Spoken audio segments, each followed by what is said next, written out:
किसान भाइयों, मैं हूं कृषि विशेषज्ञ और मैं आप सभी को स्वागत करता हूं अपने YouTube चैनल उन्नत फार्मिंग में। किसान भाइयों, मैं आज आपको बताने वाला हूं एक ऐसे केमिकल के बारे में जिसके प्रयोग करने से आपके फसलों की उत्पादन जरूर बढ़ेगी। जैसा कि हम जानते हैं कि बहुत सारी फसलें जिनके उत्पादन उन पर आने वाले फूलों पर निर्भर करता है, यानी कि जितना ज़्यादा फूल आएंगे उतना ही ज़्यादा उत्पादन होगा।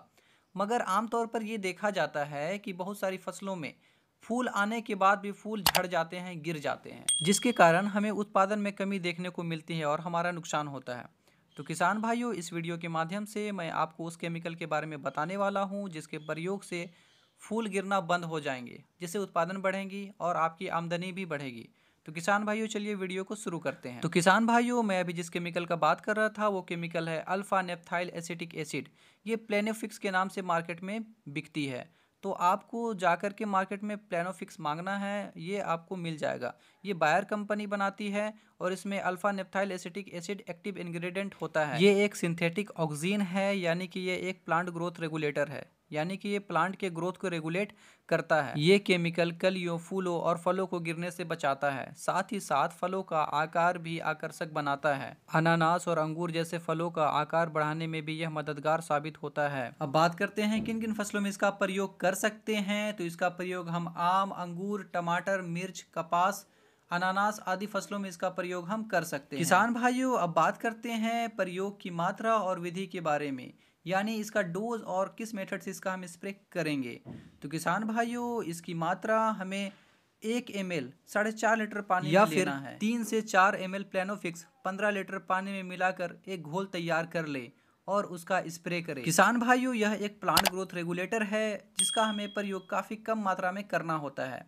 अगर इसकी मात्रा हम ज़्यादा ले लेंगे तो इसका उल्टा असर देखने को मिलेगा, यानी कि फूल जहां रोकना था वो और झड़ा देगा। तो ध्यान रहे, आपको ज़्यादा मात्रा बिल्कुल भी नहीं लेना है। तो किसान भाइयों, अब बात करते हैं कि किन किन फसलों में, किन किन अवस्था में और कितनी बार इसका प्रयोग हमें करना चाहिए। अगर हम इसका प्रयोग टमाटर में कर रहे हैं तो फूल आने के समय 2 बार इसका प्रयोग हमें करना है, यानी कि 2 स्प्रे हमें करना होगा। मिर्च की फसल में भी इसका हमें 2 स्प्रे करना होता है।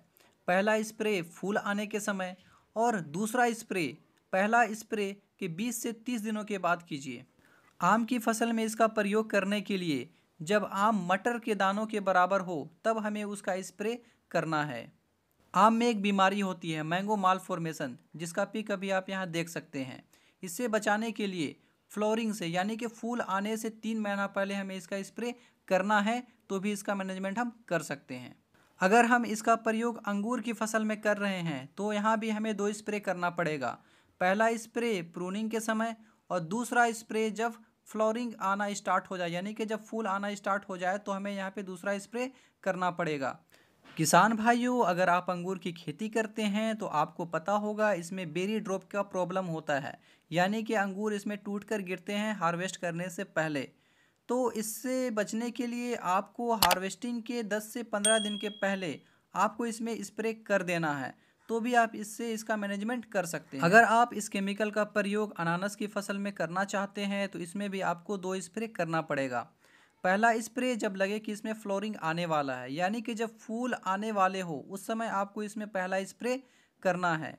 और ध्यान रहे कि जब आप स्प्रे कर रहे हो तो वो उड़कर जो छोटे फसल हैं, अभी पौधे हैं, उस पे ना जाए, तो इसका नेगेटिव रिजल्ट देखने को मिलेगा। आपको इस बात का ध्यान रखना है। और दूसरा स्प्रे आपको हार्वेस्टिंग के 15 दिन के पहले आपको इसका स्प्रे करना है। जब आप स्प्रे कर रहे हो तो इस बात का ध्यान रखिए कि पूरा फल अच्छी तरीके से भीग जाए। किसान भाइयों, प्लेनोफिक्स 100 ml, 250 ml, 500 ml और 1 लीटर के पैक में आता है, जिसके 100 ml की कीमत आपको 100 से 140 रुपये के बीच में पड़ता है और 250 ml की कीमत 220 से लेकर के 240 रुपये के बीच में पड़ता है।